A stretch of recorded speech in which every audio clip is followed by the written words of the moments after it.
திமுகவுடைய ஹைகமாண்ட்லேருந்து பத்திரிகை செய்தி, திமுகவுடைய அதிகாரப்பூர்வ செய்தி குறிப்பு வந்திருக்கிறது. இந்த செய்தி குறிப்பை நான் அப்படியே படிக்கிறேன். வித்தின் கோட்ஸ், கழக இளைஞரணி செயலாளர் உதயநிதி ஸ்டாலின் அவர்களை கைது செய்த தாவேக அரசை வன்மையாக கண்டிக்கின்றோம். காவிரி பிரச்சினைக்கு நடந்த ஆர்ப்பாட்டத்தில் தாவேக அரசு மீது எதிர்க்கட்சி தலைவர் அவர்கள் முன்வைத்த எந்த விமர்சனங்களுக்கும் பதில் சொல்ல முடியாத தாவேக அரசு பொய் வழக்கு போட்டு தன் கையாலாகத்தனத்தை காட்டுகிறது அப்படின்னு திமுகவுடைய செய்திக்குறிப்பு கூறுகிறது. எதிர்க்கட்சி தலைவர் யார் பேரையும் குறிப்பிடாமல் காவிரி பிரச்சனை குறித்து பேசியதை ஆபாசமாக பேசினார், இரட்டை அர்த்தத்தில் பேசினார் என்று திரிப்பது யார் அப்படின்னு இந்த செய்திக்குறிப்பு கேட்குது. வாயில் நல்லா வந்துடும், கவர்ச்சி காட்ட நான் என்ன என்று திரு விஜய் அவர்கள் பேசிய பேச்சையெல்லாம் குறிப்பிட்டு, அதே போல் ஜெகதீஸ்வரி உள்ளிட்ட தாவேக பிரமுகர்கள் பேசியதெல்லாம் சுட்டிக்காட்டி இதெல்லாம் என்ன நியாயம், அவர்கள் மீதெல்லாம் என்ன நடவடிக்கை என்று கேட்கிறது இந்த திமுக செய்தி குறிப்பு. இப்படி இந்த அறிக்கை பாசிச தாவேக அரசை வீழ்த்தி ஜனநாயகத்தை மீண்டும் நிலைநாட்டுவோம் என்று முடிக்கிறது. இப்படி திமுகவுடைய செய்தி குறிப்பு அதிகாரப்பூர்வமாக இந்த கைதுக்கு கண்டனத்தை பதிவு செய்து வந்திருக்கிறது.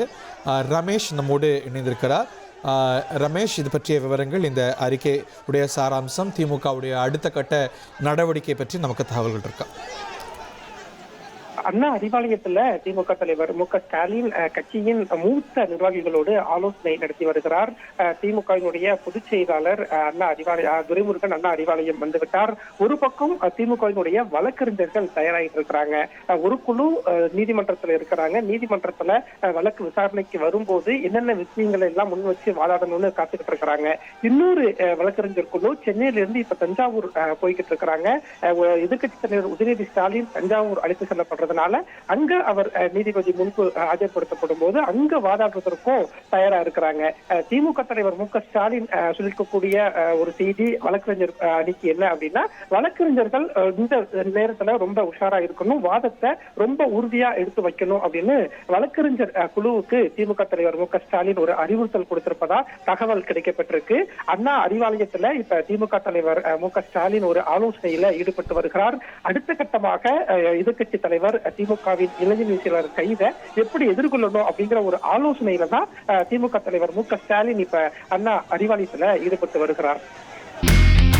இனி செல்லும் இடமெல்லாம் செய்தி. தந்தை டிவியின் வாட்ஸ்அப் சேனலை ஃபாலோ பண்ணினா செல்ல இருக்கும் இடமெல்லாம் செய்தி. இதோ QR கோட், இப்பவே ஸ்கேன் பண்ணுங்க, ஃபாலோ பண்ணுங்க.